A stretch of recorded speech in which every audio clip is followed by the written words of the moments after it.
All right, we'll wrap up this morning's media availabilities with Mr. Martin Truex Jr., driver of the number 78 Furniture Row Chevrolet for Furniture Row Racing.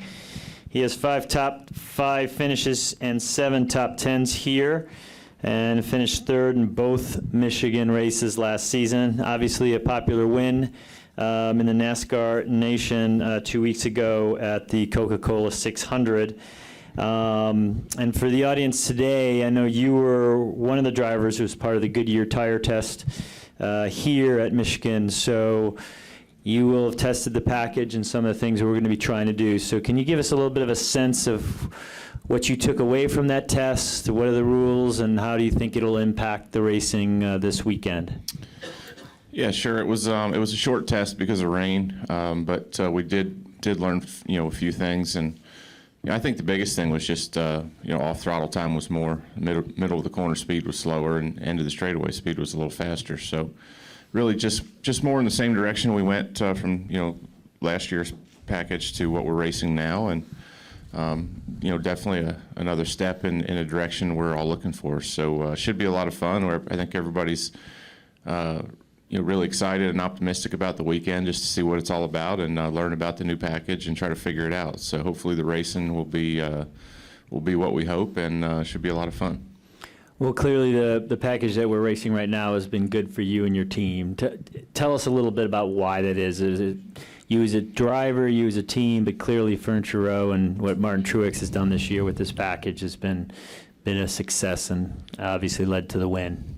Yeah, I mean, I enjoy driving the cars more this year with them, just being on top of the track more, just sliding around more. Guys are, we're having to work a little bit harder in the car, and that's been a lot of fun. So, been able to race at most tracks a little bit easier behind cars, get up closer to guys, and this year was the first time in a few years we've been able to kind of get up behind somebody, get close enough to make them loose like you used to do in the old days. So it's been good. I think the racing's been great. We obviously still have some challenges at certain tracks, and you're always going to have that just based on tracks all being different. But pleased with what we've seen so far this year, I feel like, and hopefully, again, like I said, this will be another step in that direction, and hopefully be a lot of fun for everyone. All right, we'll take questions from the media now. We'll start over here with Mike and next to him, and then we'll go over to Bob after that. Martin, do you think if you were ever to drive for a bigger team again, you'd be any different type of guy, any different type of driver, any different type of approach to your racing? I don't know. That's a tough question. I don't know that a big team is really any different than the team I'm racing with now. I love the team that I'm racing with now. I really don't want to think about driving for anybody else, so let's just hope that we don't have to do that.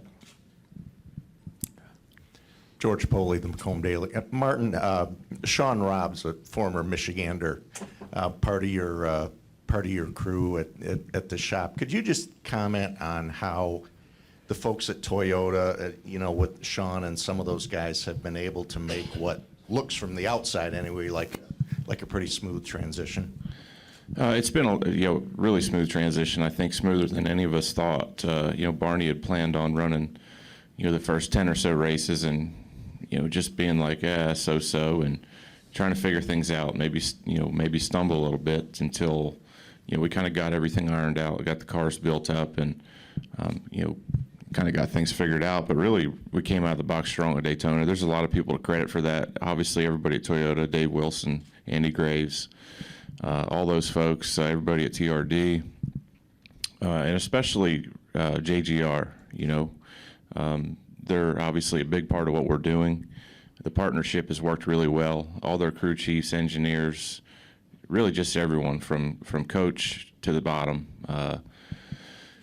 Really just welcomed in our team, said, here's how we're going to do things. We're going to, open book. We're going to share everything. And that's been a big part of the reason we got off the ground so quick. So it's been, we've just seemed to have good chemistry from both sides, from, crew chief, our owner, Barney, and Joe get along really well. Cole's done a great job, I think, and, even all the other drivers have been great to work with for me. So it's been a lot of fun so far to learn all that stuff, how they do things. We've learned a lot from them, and hopefully as we go down the road here, they're going to learn something from us. So it's been good, and I feel like the last month and a half or so, we've brought quite a bit to the table, so that's good. Proud of my team for that, and it's just something that's been working really well so far. Go to Bob, then over here in the middle. Bob Pockris, ESPN. If you hadn't won at Charlotte, you would have gone into Pocono with like a 1 year not having won. Does that play in a driver's psyche, like when you hit kind of like a mark like that? And then also, did you ever worry about your crew, especially after Daytona, just being overly frustrated about not winning? I actually never thought about how long it had been. We'd been so close, and things are going, have obviously been going well for us. So you just kind of try to focus on that. I think all of us we weren't frustrated at all. We felt like it was kind of weird that it was almost a replay of last year. How we lead all those races in a row, and kind of crazy things would happen. But I think, again, a lot like last year, we looked at all these things. We looked at leading laps and running up front and doing the things we were doing as a positive, not a negative. Yes, we want to win. Yes, we were, somewhat frustrated that we hadn't yet, but I don't think we let it, change our approach or get us frustrated enough that we forgot what we were doing or made mistakes. So glad we were able to pull through in convincing fashion, obviously, and hopefully we can do it again soon.